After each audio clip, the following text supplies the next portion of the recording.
Alright, so we are we're going to try to put together a strategy that will target entries on the SPY. Let's see. I have a few charts pulled up.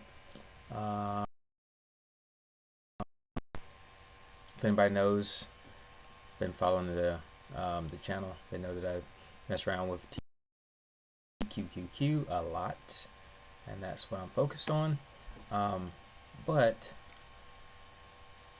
let's see. Let me see if I can organize this. I thought about it this morning. I said, well, tqqq is supposed to be an ETF that follows the SPY, follows the S&P 500. So why am I creating algorithms that would use the information from tqqq to find entries when tqqq has an underlying asset, if you will, which is the SPY, S&P 500. So wouldn't that be the raw data? Wouldn't that make more sense? Because tqqq is going to do whatever it can, whatever it has to, in order to follow the S&P 500. So the S&P 500 just does what it does based on based on characteristics of the market, and it also has like underlying components, which would be, the economy, inflation, employment, labor. Its raw data are those things. So you could go a step further and you could start, analyzing those things and decide whether or not the stock will move, or the stock market, or the S&P 500, the these stocks that are underlying the S&P 500, right? So all the different components there, the sectors there. But I'm not going to do that. My entry place, I think, will be the S&P 500. Or it took me a little bit of time to find it this morning, because it looks like TradeStation has another index that it uses to follow the S&P 500. I think it's INEX, I believe it was, but I couldn't pull up INEX. Maybe I have to have a different subscription in order to access it. But anyways, I was able to Google and find that I can use SPX.X. And so I'm going to move that over to, let's see, I don't want to mess up my tqqq screen, so I'm going to just chart. I want to get rid of this one, and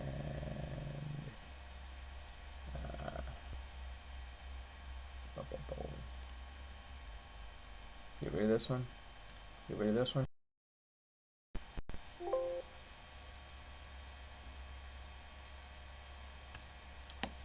Okay, and then I'm going to copy this guy, paste this guy, open that one up, and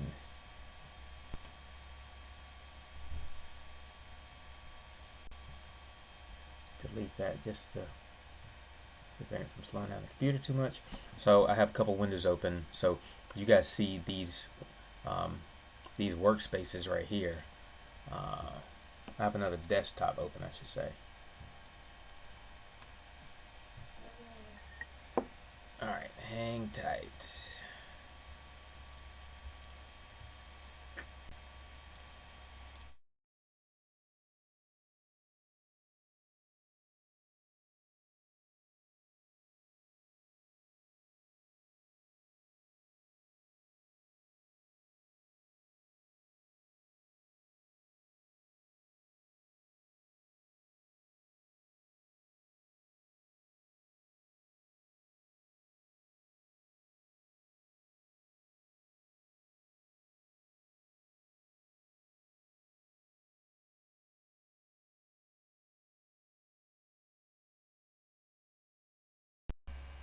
Alright, so so I have two desktops open. So I have one desktop showing tqqq, and I have this other desktop here showing the SPX.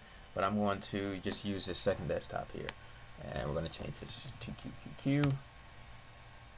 And I think I'm probably just going to close this other desktop. File, desktop, close. That way we don't slow down the computer too much. All right, open this up. So let's put together a little bit of code here.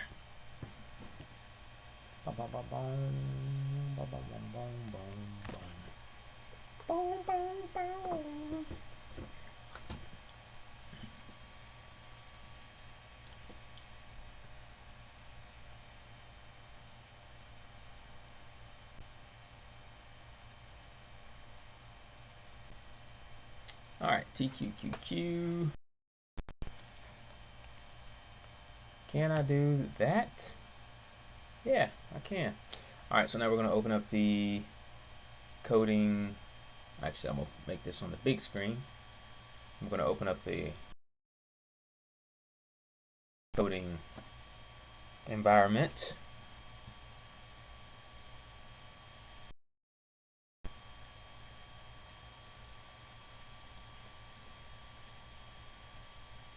Computer doesn't like you.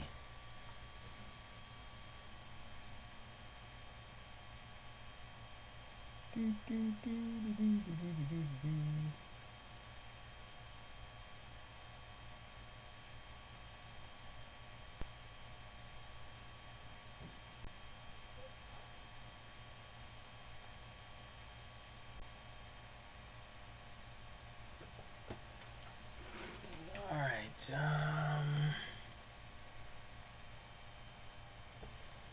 Let's put this here. All right, so again, I'm just looking for code. I'm trying to make a code that will identify entries on the 5-minute time frame, and then I may do the 1-minute time frame. Just depends on how long it takes me to get through this.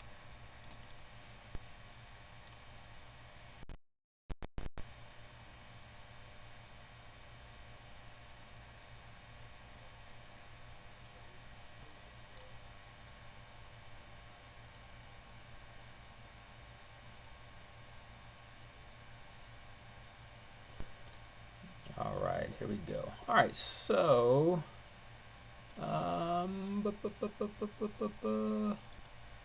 you gotta work with me here. You gotta work with me here. What's going on? All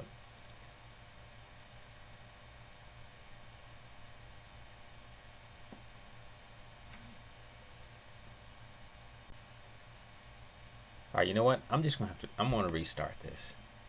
I'm gonna restart this. All right, so if you're following, come back to